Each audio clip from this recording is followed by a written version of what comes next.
समस्त को मु स्वागत करछि मो YouTube channel the plus 2 second year arts the plus 2 second year arts पिला जो मानकर लॉजिक अछि तो लॉजिक पिला तमन को स्वागत करछि कोन ना 80 मार्क का सेट तो 80 मार्क रा सेट हमें मैराथन क्लास आलोचना करबा तो चलो हम स्टार्ट करबा कौन दे 80 मार्क मैराथन क्लास रे लॉजिक रो केमती टाइप रो जमा लॉजिक क्लास हे नथला बहुत पिला कमेंट करथलो कि मैम लॉजिक क्लास करिया को तो फाइनली तमरा लॉजिक क्लास ने आछि तो लॉजिक रो 80 मार्क क्लास ने आछि तो केमती टाइप रो क्वेश्चन तुम जानी ना तो आलोचना करबा केमती कोन लॉजिक रे 80 मार्क रे केमती कोन सब क्वेश्चन पडुछ तो चलो हम स्टार्ट करिया तो प्रथमे सेमती सेम 80 मार्क माने 21 टी हमर कोन ना एमसीक्यू क्वेश्चन दबो बुझला तो एमसीक्यू क्वेश्चन हम प्रथमे आज आलोचना करबा केउ संस्थान रे सिद्धांत एक सदर्थक तर्कवाक्य नुहे केउ संस्थान रे प्रथम संस्थान द्वितीय संस्थान तृतीय संस्थान चतुर्थ संस्थान केउ संस्थान रे ना द्वितीय संस्थान केउ संस्थान ना द्वितीय संस्थान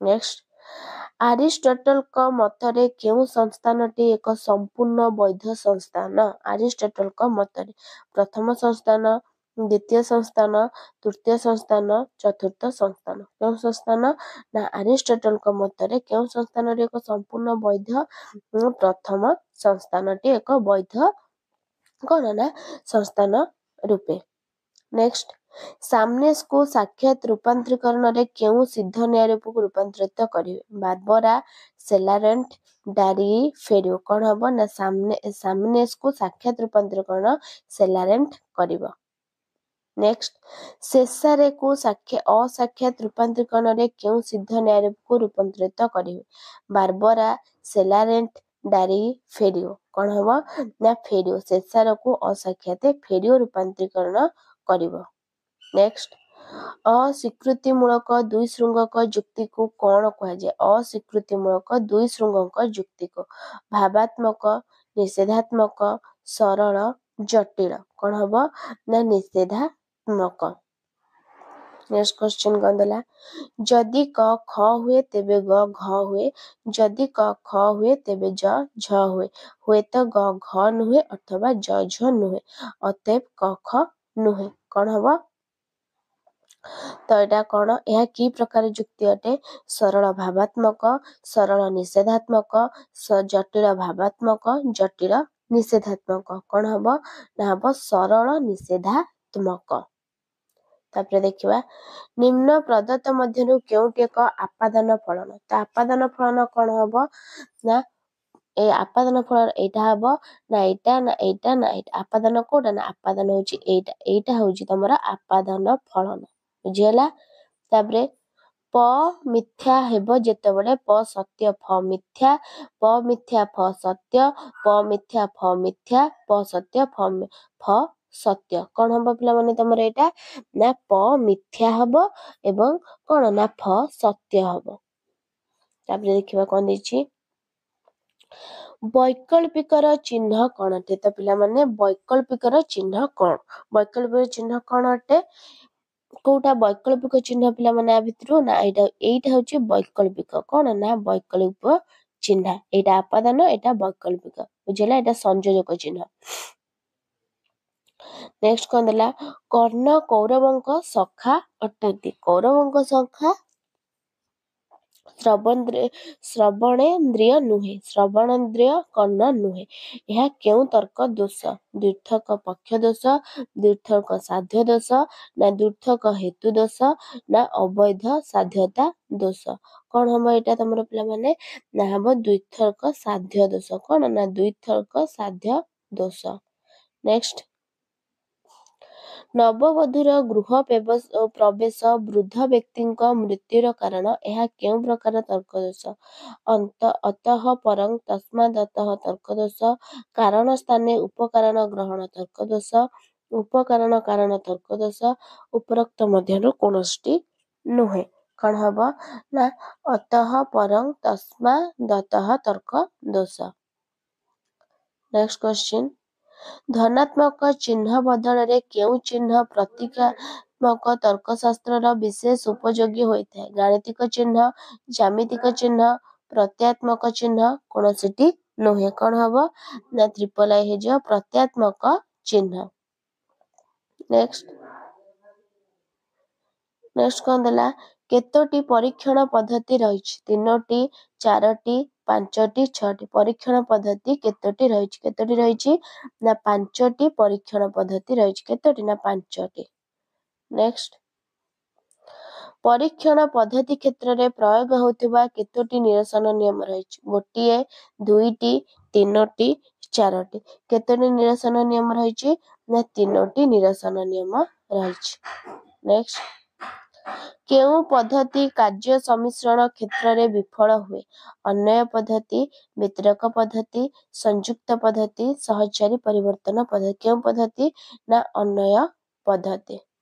नेक्स्ट निरसन नियम केते प्रकार अटे 2 प्रकार 3 प्रकार 4 प्रकार 5 प्रकार निरसन नियम 3 प्रकार अटे।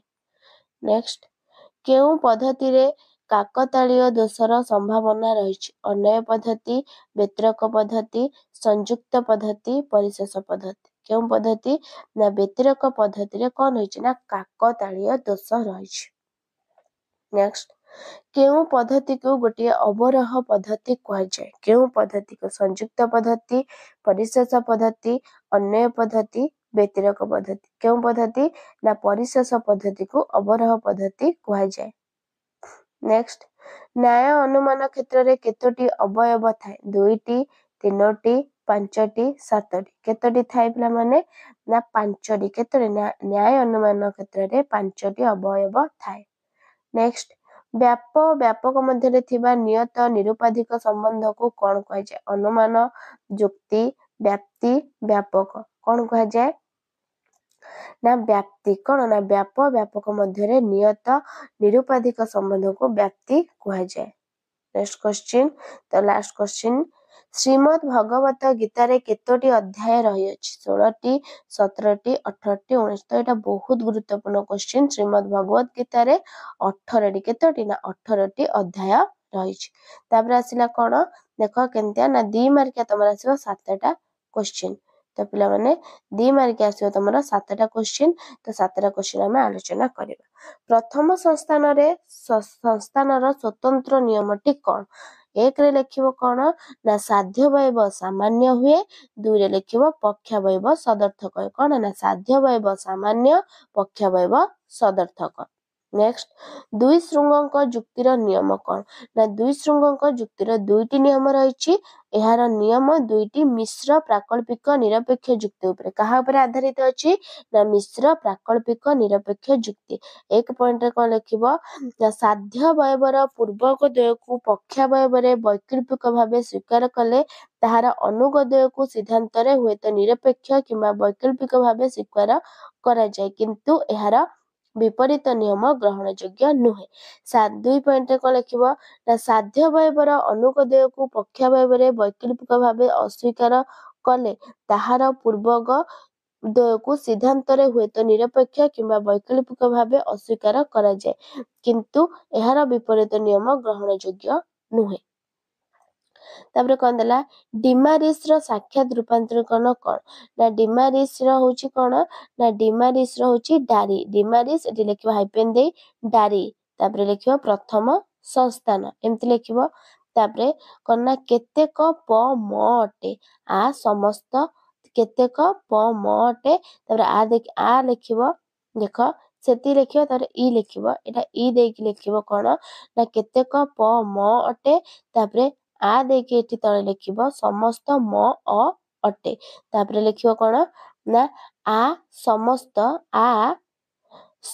म अ अटे म द्वारा ई केतेक प म अटे तापर अतएव ई को ना केतेक अ प अटे अतएव ई केतेक प अ अटे तो एटा तुमको देखि देबी आंसर त माने स्क्रीनशॉट मार देबो बुझी पार नथिबो। तापर द्विथक हेतुपद दोष कोन द्विथक जे क्षेत्र रे हेतुपदटी 2टी अर्थ रे व्यवहृत होइताय सेठारे जुक्तिटी को द्विथक हेतुपद दोष दृष्टि बोली कहै जथा अरुण तिमिरर ध्वंसकारी जबा पुष्प अरुण तापर एमति लिखिबो जबा पुष्प अतएव जबा पुष्प तिमिर ध्वंसकारी एठारे हेतुपद साध्यवयव रे सूर्य को बुझाउतबा स्थळे पक्षावयव रे मंदार फूलर लाल वर्ण को बुझाउची। ତାପରେ ଅବୈଧ ପକ୍ଷପଦ ଦୋଷ କ'ଣ? ନା କୌଣସି ତ୍ରିପଦୀ ଯୁକ୍ତିରେ ପକ୍ଷପଦ ପକ୍ଷାବୟରେ ବ୍ୟାପନ ହୋଇ ସିଦ୍ଧାନ୍ତରେ ବ୍ୟାପ୍ୟ ହୋଇଥିଲେ ତାହାକୁ ଅବୈଧ ପକ୍ଷପଦ ଦୋଷ କୁହାଯାଏ।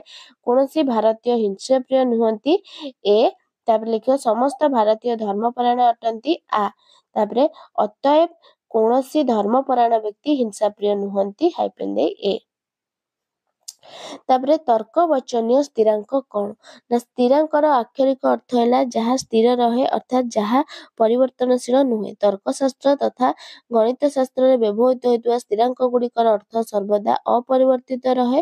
ତର୍କଶାସ୍ତ୍ରରେ ତର୍କଶାସ୍ତ୍ରୀୟ ସ୍ଥିରାଙ୍କ ଗୁଡ଼ିକ ଅପରିବର୍ତ୍ତିତ ଥିବା ସ୍ଥଳେ ସେମାନଙ୍କ ଦ୍ୱାରା ସମ୍ପର୍କିତ ହୋଇଥିବା କ'ଣ ଚଳ ଗୁଡ଼ିକର ପରିବର୍ତ୍ତନ ହୋଇପାରେ। ଯଥା ଆପାଦାନର ଚିହ୍ନ କ'ଣ ନା ଆପାଦାନ ଲେଖିବ ତାପରେ ତ ଏମିତି ଆପାଦାନ ଚିହ୍ନ ତାପରେ ବିଯୋଜକ ଚିହ୍ନ ବିଯୋଜକ ଲେଖିବ ଏମିତି ଦେଇକି ତ ବିଯୋଜକ ଚିହ୍ନ ଏଇଟା ଥ ତାପରେ କମା ଦେଇକି ବୈକଳ୍ପିକ ଲେଖିବ ତ ଏମିତି ଥ ଏଇଟା ବୈକଳ୍ପିକ ଚିହ୍ନ ତାପରେ ସଂଯୋଜକ ଚିହ୍ନ ହେଲା ତ ଥ ଏମିତି ବିନ୍ଦୁ ତାପରେ ନାସ୍ତି ସୂଚକ ହେଲା କ'ଣ ନା ଏମିତି କରିଦବ ତରଙ୍ଗ ଚିହ୍ନ ଭଳିଆ ତ ତାପରେ ସମତୁଲ୍ୟତା ହଉଛି କ'ଣ ନା ତିନିଟା ସମାନ ଗାର ତ ଥ ସମତୁଲ୍ୟତା ହେଲା। ତାପରେ ଆସିବା ତାପରେ କ'ଣ ଦେଲା କ୍ୱେଶ୍ଚିନ୍ ବ୍ୟତିରେକ ପଦ୍ଧତିର ଅସୁବିଧା କ'ଣ ନା ଏକ ପଏଣ୍ଟ ଲେଖିବ ବ୍ୟତିରେକ ପଦ୍ଧତି ବହୁ କାରଣତା ଜନିତ ଦୋଷର ସମ୍ପୂର୍ଣ୍ଣ ଭାବରେ ମୁକ୍ତ ନୁହେଁ। ଏହାକୁ ନିୟତ କାରଣ କ୍ଷେତ୍ରରେ ପ୍ରୟୋଗ କରାଯାଇ ନପାରେ। ଏହି ପଦ୍ଧତିରେ ଅତଃ ପରଂ ତସ୍ମାଦ୍ ଅତଃ ଦୋଷଜାତ ହେବାର ସମ୍ଭାବନା ଥାଏ। ତାପରେ ନିରସନ ନିୟମ କ'ଣ? ଏକ ପଏଣ୍ଟ ଲେଖିବ ଯେଉଁ ପୂର୍ବବର୍ତ୍ତୀ ପରିସ୍ଥିତିକୁ ବାଦ୍ ଦେଲେ ମଧ୍ୟ ଗୋଟିଏ ଘଟଣା ବା କାର୍ଯ୍ୟ ଘଟିଥାଏ ତାହା ଘଟଣାର କାରଣ ବା ଆଂଶିକ କାରଣ ହୋଇଥାଏ। ଯେଉଁ ପୂର୍ବବର୍ତ୍ତୀ ପରିସ୍ଥିତିକୁ ବାଦ୍ ଦେବାରୁ କାର୍ଯ୍ୟର କାରଣ ଅନ୍ତର୍ଧାନ ହୁଏ ସେହି ପରିସ୍ଥିତି କାର୍ଯ୍ୟର କାରଣ ବା କାରଣାଂଶ ଅଟେ। ତାପରେ ଯଦି ଗୋଟିଏ ପୂର୍ବବର୍ତ୍ତୀ ପରିସ୍ଥିତି ଏବଂ କାର୍ଯ୍ୟ ମଧ୍ୟରେ ପରିମାଣ ପରିବର୍ତ୍ତନ ଘଟୁଥାଏ ତେବେ ଉଭୟ କାର୍ଯ୍ୟ କାରଣ ସୂତ୍ରରେ ସମ୍ବାଧନିତ। ତାପରେ ସହଚାରୀ ପରିବର୍ତ୍ତନ ପଦ୍ଧତିର ଅସୁବିଧା ଏକ ପଏଣ୍ଟରେ ଏହା ଏକ ନିର୍ଦ୍ଦିଷ୍ଟ ସୀମା ମଧ୍ୟରେ କାର୍ଯ୍ୟ କରିଥାଏ। ଏହାକୁ ଗୁଣାତ୍ମକ ପରିବର୍ତ୍ତନ କ୍ଷେତ୍ରରେ ପ୍ରୟୋଗ କରାଯାଇ ପାରିବ ନାହିଁ। ଏହି ପଦ୍ଧତି ବହୁ କାରଣ ଜନିତ ଦୋଷରୁ ମୁକ୍ତ ନୁହେଁ। ତାପରେ ଜ୍ଞାନ ଲକ୍ଷଣ ପ୍ରତ୍ୟକ୍ଷ କୌଣସି ଗୋଟିଏ ଇନ୍ଦ୍ରିୟ ଦ୍ୱାରା ତାର ନିଜର ବିଷୟ ବ୍ୟତିରେକ ଯଦି ଅନ୍ୟ ଇନ୍ଦ୍ରିୟର ବିଷୟ ପ୍ରତ୍ୟକ୍ଷ କରାଯାଏ ତାକୁ ଜ୍ଞାନ ଲକ୍ଷଣ ପ୍ରତ୍ୟକ୍ଷ କହନ୍ତି। ଉଦାହରଣ ସ୍ୱରୂପ ଖଣ୍ଡେ ବରଫ ଦେଖି ଯଦି ଜଣାଯାଏ ଯେ ବରଫଟି ଖୁବ୍ ଥଣ୍ଡା ଏଠାରେ ଚକ୍ଷୁ ଇନ୍ଦ୍ରିୟ ଦ୍ୱାରା ଯେଉଁ ଶୀତଳତା ଜ୍ଞାନ ଲାଭ ହେଲା ତାହା ଜ୍ଞାନ ଲକ୍ଷଣ ପ୍ରତ୍ୟକ୍ଷ ଅଟେ। ତାର ବିଷମ ବ୍ୟାପ୍ତି ସମସ୍ତ ଧୂମମାନ ବସ୍ତୁ ବହ୍ନିମାନ କିନ୍ତୁ ସମସ୍ତ ବହ୍ନିମାନ ବସ୍ତୁ ଧୂମମାନ କହିବା ଠିକ୍ ନୁହଁ। ଅନେକ କ୍ଷେତ୍ରରେ ବହ୍ନି ଥିଲେ ବି ଧୂମ ନଥାଏ ଯଥା ବିଦ୍ୟୁତ୍ ଚୁଲା ହିଟର ଓ ତପ୍ତ ଲୌହପିଣ୍ଡ ବହ୍ନିଯୁକ୍ତ ହେଲେ ମଧ୍ୟ ଧୂମଯୁକ୍ତ ନୁହେଁ। ତେଣୁ ଧୂମ ବହ୍ନି ମଧ୍ୟରେ ଥିବା ବ୍ୟାପ୍ତି ସମ୍ବନ୍ଧୀୟ ବିଷମ ଅଟେ। ଏହାକୁ ସ୍ୱାଭାବିକ ସମ୍ବନ୍ଧୀୟ ବୋଲି କୁହାଯାଇ ପାରିବ ନାହିଁ। ଏଠାରେ ବହ୍ନିର ବ୍ୟାପ୍ତି ଧୂମ ଅପେକ୍ଷା ବ୍ୟାପକ ତେଣୁ ବ୍ୟାପ୍ତିର ବ୍ୟାପ୍ୟ ବ୍ୟାପକ ସମବିସ୍ତୃତି ଯୁକ୍ତ ହୋଇନଥିଲେ ତାହାକୁ ବିଷମ ବ୍ୟାପ୍ତି କୁହାଯାଏ। ତାପରେ ପକ୍ଷ ଧର୍ମତା କ'ଣ ନା ଯୁକ୍ତି ନିମିତ୍ତ ବ୍ୟାପ୍ତି ବ୍ୟତୀତ ପକ୍ଷ ଧର୍ମତା ଆବଶ୍ୟକ। ପ୍ରଥମତଃ ଯେଉଁ ସ୍ଥାନରେ ଧୂମ ଥିବାର ପରିଲକ୍ଷିତ ହୁଏ ତାହାକୁ ପକ୍ଷ କୁହାଯାଏ। ଏଠାରେ ପର୍ବତ ହେଉଛି ପକ୍ଷ। ଏହାକୁ ଆରିଷ୍ଟୋଟେଲ ତ୍ରିପଦୀ ଯୁକ୍ତିରେ ଅପ୍ରଧାନ ପଦ ବୋଲି କୁହାଯାଏ। ଯେଉଁ ଲକ୍ଷଣକୁ ପ୍ରତ୍ୟକ୍ଷ କରି ଆମେ ଅନ୍ୟ ଏକ ବିଷୟ ପ୍ରତିପାଦନ କରୁ ତାହାକୁ ହେତୁ ବୋଲି କୁହାଯାଏ। ଏଣୁ ପକ୍ଷଠାରେ ହେତୁ ଲକ୍ଷଣ ଦେଖିବାକୁ ପକ୍ଷ ଧର୍ମତା କୁହାଯାଏ। ତାପରେ ଗ ବିଭାଗ ଆସିଲା କ'ଣ ନା 3 ମାର୍କିଆ 7ଟା କରିବ ସେମିତି ଯଦି ସାଧ୍ୟ ପଦ ବିଧେୟ ହୁଏ ତେବେ ପକ୍ଷାବୟବ ସଦର୍ଥକ ହେବ। ତାକୁ ପ୍ରମାଣ କରିବ କ'ଣ ନା ଯଦି ସାଧ୍ୟ ପଦ ସାଧ୍ୟବୟରେ ବିଧେୟ ହୁଏ ତେବେ ତାହା ବ୍ୟାପ୍ୟ କିମ୍ବା ଅବ୍ୟାପ୍ୟ ହୋଇପାରେ। ସାଧ୍ୟ ପଦ ସାଧ୍ୟବୟରେ ବ୍ୟାପ୍ୟ ହୋଇ ସାଧ୍ୟବୟବ ନଞ୍ଜର୍ଥକ ହୁଏ ଏବଂ ପକ୍ଷାବୟବ ସଦର୍ଥକ ହୁଏ କାରଣ ଉଭୟ ହେତୁବାକ୍ୟ ନଞ୍ଜର୍ଥକ ହୋଇପାରିବ ନାହିଁ। ସାଧ୍ୟବୟବରେ ସାଧ୍ୟପଦ ଅବ୍ୟାପ୍ୟ ହେଲେ ତାହା ସିଦ୍ଧାନ୍ତରେ ବ୍ୟାପ୍ୟ ହୋଇପାରିବ ନାହିଁ। ସିଦ୍ଧାନ୍ତରେ ସାଧ୍ୟପଦ ବିଧେୟ ସିଦ୍ଧାନ୍ତରେ ବିଧେୟ ଅବ୍ୟାପ୍ୟ ହେଲେ ସିଦ୍ଧାନ୍ତ ସଦର୍ଥକ କାରଣ ସଦର୍ଥକ ତର୍କବାକ୍ୟରେ ବିଧେୟ ଅବ୍ୟାପ୍ୟ ସିଦ୍ଧାନ୍ତ ସଦର୍ଥକ ହେଲେ ହେତୁବାକ୍ୟ ଦ୍ୱୟ ସଦର୍ଥକ ହେବ। ଅତଏବ ପକ୍ଷାବୟବ ସଦର୍ଥକ ହେବ। ତାପରେ ଶୃଙ୍ଗ ଦ୍ୱୟାନ୍ତରାଳ ପଳାୟମାନ ତାର ପୂର୍ବକ ଅସ୍ୱୀକୃତ ଭିତ୍ତିକ ଦୋଷ କ'ଣ? କ'ଣ ଦେଲା ନା ଶୃଙ୍ଗ ଦ୍ୱୟାନ୍ତରାଳ ପଳାୟନ ଦୁଇ ଶୃଙ୍ଗକ ଯୁକ୍ତି ସୂଚିତ ସଙ୍କଟରୁ ପରିତ୍ରାଣ ପାଇବା ପାଇଁ ପକ୍ଷାବୟବ ବସ୍ତୁତଃ ଅସମ୍ପୂର୍ଣ୍ଣ ବୋଲି ପ୍ରଦର୍ଶନ କଲେ ଅର୍ଥାତ୍ ଯୁକ୍ତି ପ୍ରଦତ୍ତ କଳ୍ପଦ୍ୱୟ ବ୍ୟତୀତ ଅନ୍ୟ ଏକ କଳ୍ପର ସମ୍ଭାବନା ଦର୍ଶାଇ ପାରିଲେ ତାହାକୁ ଶୃଙ୍ଗା ଦ୍ୱୟାନ୍ତରାଳ ପଳାୟନ ବୋଲି କୁହାଯାଏ। ଯଥା ଯଦି ମୁଁ ବିଦ୍ୟାଳୟକୁ ସମୟ ହେବା ପୂର୍ବରୁ ଆସେ ତେବେ ସାଙ୍ଗମାନେ ଉପହାସ କରନ୍ତି ଏବଂ ମୁଁ ଯଦି ବିଦ୍ୟାଳୟକୁ ସମୟ ହେବା ପରେ ଆସେ ତେବେ ଶିକ୍ଷକ ଦଣ୍ଡ ମୋତେ ଦିଅନ୍ତି। ହୁଏତ ମୁଁ ତାପରେ ଲେଖିବ ଏମିତି ତଳକୁ ଟିକେ ହୁଏତ ମୁଁ ବିଦ୍ୟାଳୟକୁ ସମୟ ହେବା ପୂର୍ବରୁ ଅଥବା ତଳେ ଲେଖିବ ଅଥବା ପରେ ଆସେ ତାପରେ ଗାର ଦେଇଦବ ଅତଏବ ହୁଏତ ସାଙ୍ଗମାନେ ମୋତେ ଉପହାସ କରନ୍ତି ଅଥବା ଶିକ୍ଷକ ଦଣ୍ଡ ଦିଅନ୍ତି। ତାପରେ ପୂର୍ବକ ଅସ୍ୱୀକୃତ ଭିତ୍ତିକ ଦୋଷ ମିଶ୍ର ପ୍ରାକଳ୍ପିକ ନିରପେକ୍ଷ ଯୁକ୍ତିର ଦ୍ୱିତୀୟ ନିୟମ ଅନୁଯାୟୀ ସାଧ୍ୟ ବୟବର ଅନୁଭବକୁ ପକ୍ଷାବୟବରେ ଅସ୍ୱୀକାର କଲେ ତାହାର ପୂର୍ବକକୁ ସିଦ୍ଧାନ୍ତରେ ଅସ୍ୱୀକାର କରାଯାଏ ମାତ୍ର ଏହାର ବିପରୀତ ନିୟମ ଗ୍ରହଣଯୋଗ୍ୟ ନୁହେଁ। ତାପରେ ଉଦାହରଣ ଦେବ ଲେଖିବ ଯଦି କ ଖ ହୁଏ ତେବେ ଗ ଘ ହୁଏ ଗ ଘ ହୁଏ ନାହିଁ ତାପରେ ଅତଏବ କ ଖ ହୁଏ ନାହିଁ। କିନ୍ତୁ ବିପରୀତ କ୍ରମେ ଯଦି ପକ୍ଷାବୟବର ପୂର୍ବକ ଅସ୍ୱୀକୃତ ହୁଏ ଓ ତାହାକୁ ଭିତ୍ତି କରି ସିଦ୍ଧାନ୍ତରେ ଅନୁଭବକୁ ଅସ୍ୱୀକାର କରାଯାଏ ତେବେ ଏହି ନିୟମ ଲଙ୍ଘିତ ହୁଏ ଏବଂ ଯୁକ୍ତିଟି ଦୋଷଯୁକ୍ତ ହୋଇଥାଏ।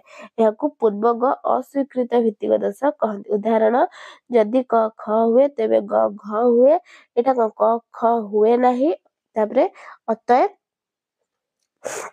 ଗ ଘ ହୁଏ ନାହିଁ। ତାପରେ ଯଦି ସୂର୍ଯ୍ୟ ଥାଏ ତେବେ ଆଲୋକ ଥାଏ ସୂର୍ଯ୍ୟ ନାହିଁ ତାପରେ ଅତଏବ ଆଲୋକ ନାହିଁ। ତାପରେ କ'ଣ ଦେଲା ନା ଚତୁଷ୍ପଦୀ ଦୋଷ କ'ଣ ନା ଚତୁଷ୍ପଦୀ ଦୋଷ ନା ଗୋଟିଏ ତ୍ରିପଦୀ ଯୁକ୍ତିରେ ପଦ ସଂଖ୍ୟା ତ୍ରିପଦୀ ଯୁକ୍ତିରେ ପଦ ସବୁବେଳେ ତିନୋଟି ଯେ ତ୍ରିପଦୀ ତିନୋଟି ତ ତିନୋଟି ପଦ ହେବା ଅନିର୍ବାର୍ଯ୍ୟ ମାତ୍ର ଯଦି ଚାରି ଗୋଟି ପଦ ବିଶିଷ୍ଟ କୌଣସି ଯୁକ୍ତିକୁ ଆମେ ତ୍ରିପଦୀ ଯୁକ୍ତି ବୋଲି ଗ୍ରହଣ କରିବା ତେବେ ଚତୁଷ୍ପଦୀ ଦୋଷ ଜାତି ମାନେ ତ୍ରିପଦୀ ଯୁକ୍ତିରେ ଆମର ତିନୋଟି ପଦ ତ୍ରିପଦୀ ତିନୋଟି ଯଦି ତିନୋଟିକୁ ଆମେ ଚାରୋଟି ବୋଲି ଗ୍ରହଣ କରିବା ସେଟା ତ୍ରିପଦୀ ଯୁକ୍ତି ହବ କି ହବନି ତେଣୁ ଏଟା ଦୋଷଯୁକ୍ତ ହେଇଯିବ ତାକୁ ସେଇ ଦୋଷକୁ କୁହାହବ ଚତୁଷ୍ପଦୀ ଦୋଷ। ତା ଉଦାହରଣ ଦେଖିବା ଲେଖିବ ରାମଚନ୍ଦ୍ର ଦଶରଥଙ୍କ ପୁତ୍ର ଅଟନ୍ତି ଲବ ରାମଚନ୍ଦ୍ରଙ୍କ ପୁତ୍ର ଅଟନ୍ତି ତାପରେ ଗାର ଗୋଟେ ଟାଣିଦବ ଅତଏବ ଲବ ଦଶରଥଙ୍କ ପୁତ୍ର ଅଟନ୍ତି ଏହାର ସିଦ୍ଧାନ୍ତଟି ଦୋଷଯୁକ୍ତ ଅଟେ। ତାପରେ ଆସିଲା ଆପ୍ତଦ୍ୱାୟୀ ତର୍କ ଦୋଷ ଆପ୍ତଦ୍ୱାୟୀ ତର୍କ ଦୋଷ ଏ ପ୍ରକାର ତର୍କ ଦୋଷ ଖୁବ୍ ଜନପ୍ରିୟ ଅଟେ। ନିଜର ଉପଯୁକ୍ତ ଯୁକ୍ତିକୁ ନିୟମ ଅନୁଯାୟୀ ଉପସ୍ଥାପନ ନ କରି କଥା କଥାକେ ବେଦ ପୁରାଣ ଶାସ୍ତ୍ର ପ୍ରତିଷ୍ଠାବାନ ବ୍ୟକ୍ତି ଓ ବୈଜ୍ଞାନିକ ଇତ୍ୟାଦିଙ୍କ କଥାକୁ ହେତୁବାକ୍ୟ ରୂପେ ଗ୍ରହଣ କରି ଯୁକ୍ତି କରିବାକୁ ଆପ୍ତଦ୍ୱାୟୀ ତର୍କ ଦୋଷ କୁହାଯାଏ। ସେମାନଙ୍କର ମତକୁ ଆଖି ବୁଜି ଗ୍ରହଣ କରାଯାଏ। କ'ଣ ହବ ନା ଅହିଂସା ପରମ ଧର୍ମ କାରଣ ବୁଦ୍ଧ ଏବଂ ମହାତ୍ମା ଗାନ୍ଧୀ ଉଭୟ କଥା କହିଛନ୍ତି। ତାପରେ ଲେଖିବ ତଳକୁ ନେକ୍ସଟ ପଏଣ୍ଟ କରି ଭୁବନେଶ୍ୱର ଜଳବାୟୁ ସ୍ୱାସ୍ଥ୍ୟ ପକ୍ଷେ ହିତକର କାରଣ ପିତା କୁହନ୍ତି।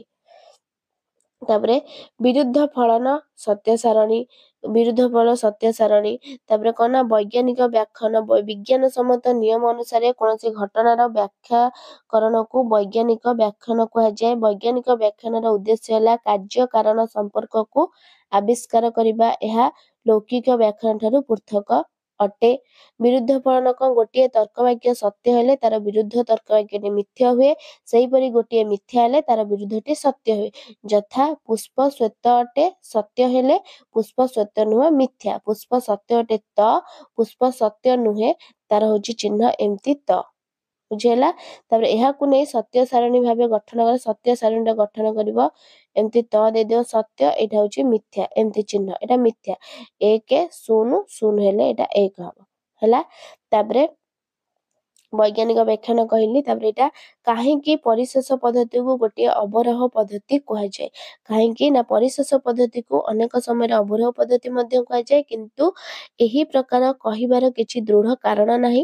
ଜଣେ କେବଳ ଏହା କହିପାରିବ ଯେ ପରିଶେଷ ପଦ୍ଧତି ଅନ୍ୟ ପରୀକ୍ଷଣ ପଦ୍ଧତି ଠାରୁ ଅବରୋହ ପଦ୍ଧତିକୁ ଅଧିକ ପ୍ରୟୋଗ କରିଥାଏ। ତାପରେ ଲୌକିକ ଓ ବୈଜ୍ଞାନିକ ବ୍ୟାଖ୍ୟାନ କ'ଣ ନା ସାଧାରଣତଃ ଜଣେ ବ୍ୟକ୍ତି ନିଜର ବିଶ୍ୱାସ ବା ବିଚାର ଅନୁସାରେ ଘଟଣାର କ'ଣ ନା ଘଟଣାର ବ୍ୟାଖ୍ୟାକରଣ କରିଥାଏ। ତାହାର ବ୍ୟାଖ୍ୟାନରେ ବିଜ୍ଞାନସମ୍ମତ ତଥ୍ୟ ବା ନିୟମାବଳୀର ଆବଶ୍ୟକତା ନଥାଏ। ସେ କ'ଣ କରିଥାଏ ନା ସେ ନିଜର ଧାରଣା ଅନୁସାରେ ଘଟଣାକୁ ବ୍ୟାଖ୍ୟା କରିବା ପାଇଁ ଚେଷ୍ଟା କରେ। ଏହାକୁ ଲୌକିକ ବ୍ୟାଖ୍ୟାନ କୁହାଯାଏ। ଉଦାହରଣ ସ୍ୱରୂପ ରାହୁ ଗ୍ରାସ ଦ୍ୱାରା ଚନ୍ଦ୍ରଗ୍ରହଣର ବ୍ୟାଖ୍ୟା, କେତୁ ଗ୍ରାସ ଦ୍ୱାରା ସୂର୍ଯ୍ୟପରାଗ ବ୍ୟାଖ୍ୟା ଇତ୍ୟାଦି। ବିଜ୍ଞାନସମ୍ମତ ନିୟମ ଅନୁସାରେ କୌଣସି ଘଟଣାର ବ୍ୟାଖ୍ୟାକରଣକୁ ବୈଜ୍ଞାନିକ ବ୍ୟାଖ୍ୟାନ କୁହାଯାଏ। ଏହାର ଉଦ୍ଦେଶ୍ୟ ହେଲା କାର୍ଯ୍ୟ କାରଣ ସମ୍ପର୍କକୁ ଆବିଷ୍କାର କରିବା। ତାର ଉଦାହରଣ କ'ଣ ବୈଜ୍ଞାନିକ ବ୍ୟାଖ୍ୟାନର? ନା ଜଣେ ବିଜ୍ଞାନୀ କେତେକ ନିୟମ ବା ପ୍ରମାଣ ଯୋଗ୍ୟ ତଥ୍ୟ ବା ଦୃଷ୍ଟାନ୍ତ ଦ୍ୱାରା ଘଟଣାଟିର ବ୍ୟାଖ୍ୟାକରଣ କରିଥାଏ। ତାପରେ ନ୍ୟାୟାନୁମାନର ପକ୍ଷ ଧର୍ମତା କ'ଣ? ଯୁକ୍ତି ନିମିତ୍ତ ବ୍ୟତୀତ ପକ୍ଷ ଧର୍ମତା ଆବଶ୍ୟକ। ପ୍ରଥମତଃ ଯେଉଁ ସ୍ଥାନରେ ଧୂମ ଥିବାର ପରିଲକ୍ଷିତ ହୁଏ ତାହାକୁ ପକ୍ଷ କୁହାଯାଏ। ଏଠାରେ ପର୍ବତ ହେଉଛି ପକ୍ଷ। ଏହାକୁ ଆରିଷ୍ଟୋଟେଲ ତ୍ରିପଦୀ ଯୁକ୍ତିରେ ଅପ୍ରଧାନ ପଦ ବୋଲି କୁହାଯାଏ। ଯେଉଁ ଲକ୍ଷଣକୁ ପ୍ରତ୍ୟକ୍ଷ କରି ଆମେ ଅନ୍ୟ ଏକ ବିଷୟ ପ୍ରତିପାଦନ କରୁ ତାହାକୁ ହେତୁ ବୋଲି କୁହାଯାଏ। ଏଣୁ ପକ୍ଷଟାରେ ହେତୁର ଲକ୍ଷଣ ଦେଖିବାକୁ ପକ୍ଷ ଧର୍ମତା କୁହାଯାଏ। ତାର କର୍ମଯୋଗ କ'ଣ? କର୍ମଯୋଗ କର୍ମଯୋଗ କ'ଣ ନା ଶ୍ରୀମଦ୍ ଭାଗବତ ଗୀତା ମହାଭାରତ ଯୁଦ୍ଧ ପରିପ୍ରେକ୍ଷୀରେ ଯୋଗେଶ୍ୱର ଶ୍ରୀକୃଷ୍ଣ ଅର୍ଜୁନଙ୍କୁ ଦେଇଥିବା ଉପଦେଶ। ଏହା ଏକାଧାରରେ ଏକ ଜୀବନଶାସ୍ତ୍ର, ଧର୍ମଶାସ୍ତ୍ର ତଥା ନୀତିଶାସ୍ତ୍ର। ଗୀତାର 18ଟି ଅଧ୍ୟାୟ ମଧ୍ୟରୁ ଦ୍ୱିତୀୟ ଅଧ୍ୟାୟ ସଂଖ୍ୟା ଯୋଗ ନାମରେ ପରିଚିତ। ଏହି ଅଧ୍ୟାୟରେ ଶ୍ରୀକୃଷ୍ଣ ଅର୍ଜୁନଙ୍କୁ କର୍ମ ସମ୍ପାଦନ ସମ୍ବନ୍ଧରେ ଯେଉଁ ଉପଦେଶ ଦେଇଛନ୍ତି ତାହା କର୍ମଯୋଗ କୁହାଯାଏ। ଜୀବନ କର୍ମମୟ। ଜୀବନରେ ଏପରି ଏକ ମୁହୂର୍ତ୍ତ ନାହିଁ ଯେଉଁଠି କର୍ମ ନାହିଁ। କର୍ମ ହିଁ ଜୀବନ। କେବଳ ମୃତ୍ୟୁରେ ହିଁ କର୍ମରୁ ମୁକ୍ତି। ତେଣୁ ନିଜର ଧର୍ମ ଅନୁସାରେ କର୍ତ୍ତବ୍ୟ କରିଚାଲିବା ମାନବ ଜୀବନର ଏକମାତ୍ର ଉଦ୍ଦେଶ୍ୟ। ତାପରେ ଶେଷ କ୍ୱେଶ୍ଚିନ୍, ନିର୍ବିକଳ୍ପିକ ପ୍ରତ୍ୟକ୍ଷ ସବିକଳ୍ପିକ ପ୍ରତ୍ୟକ୍ଷ କ'ଣ? କଳ୍ପକ ପ୍ରତ୍ୟକ୍ଷ ହେଉଛି ନିର୍ବିକଳ୍ପକ ପ୍ରତ୍ୟକ୍ଷ ପ୍ରତ୍ୟକ୍ଷର ପ୍ରାରମ୍ଭିକ ଅବସ୍ଥା ଅଟେ। ଏହାର ଅସ୍ତିତ୍ୱ ଅନୁମାନ ଦ୍ୱାରା ସିଦ୍ଧ କରାଯାଏ। ଜୟନ୍ତ ଭଟ୍ଟଙ୍କ ମତାନୁସାରେ ନିର୍ବିକଳ୍ପିକ ପ୍ରତ୍ୟକ୍ଷର କୌଣସି ବସ୍ତୁର ସାମାନ୍ୟ ଦ୍ରବ୍ୟତ୍ୱ, ଗୁଣ ଓ କର୍ମ ଗୃହୀତ ହେଉଥିଲେ ମଧ୍ୟ ସେ ସମୟରେ ଏହା ନାମ ସଂଯୁକ୍ତ ହୋଇନଥାଏ।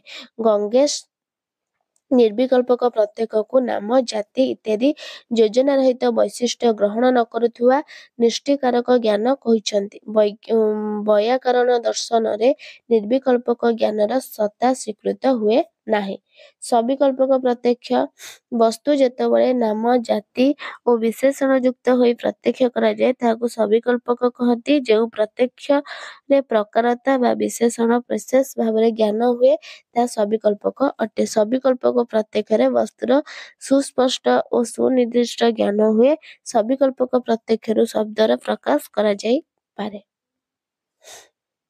ତାପରେ କ'ଣ ଆସିଲା ନା 8 ମାର୍କିଆ କ୍ୱେଶ୍ଚିନ୍ 3ଟି କରିବ। ସାମଷ୍ଟ୍ରେସର ଅସାକ୍ଷାତ ରୂପାନ୍ତରୀକରଣ, ମିଶ୍ର ବୈକଳ୍ପିକ ନିରପେକ୍ଷ ଯୁକ୍ତି କାହାକୁ କୁହାଯାଏ ର ବ୍ୟାଖ୍ୟା, ତାର ବୈଧତା ସତ୍ୟ ସାରଣୀ ସାହାଯ୍ୟରେ ଏହାକୁ ପରୀକ୍ଷା କର, କାରଣ ସଂକ୍ରାନ୍ତ ତର୍କଦୋଷ ଗୁଡ଼ିକୁ ଉଦାହରଣ ସହ ବ୍ୟାଖ୍ୟା, ମିଲ୍‌ଙ୍କ ସଂଯୁକ୍ତ ପଦ୍ଧତିକୁ ବ୍ୟାଖ୍ୟା, ମହାତ୍ମା ଗାନ୍ଧୀ ଅହିଂସା ସମ୍ବନ୍ଧରେ କ'ଣ କହିଛନ୍ତି ବ୍ୟାଖ୍ୟା। ତ ପିଲାମାନେ ତମର ଏତିକି ଥିଲା କ'ଣ 80 ମାର୍କର ମାରାଥନ୍ ଲଜିକ୍‌ର ବୁଝିପାରୁଥିବ। ସମସ୍ତେ କହୁଥିଲ ନେଇ ଆସିଲି। ତ ଆମେ ନେକ୍ସଟ କ୍ଲାସ୍‌କୁ ଆଉ ଗୋଟେ ମାରାଥନ୍ କ୍ଲାସ୍ ନେଇ ଆସିବା। ଭିଡ଼ିଓଟି ଭଲ ଲାଗିଥିଲେ ଲାଇକ୍, ସେୟାର, ସବସ୍କ୍ରାଇବ୍ କରିଦିଅ। ରହୁଛି ଧନ୍ୟବାଦ। ଜୟ ଜଗନ୍ନାଥ।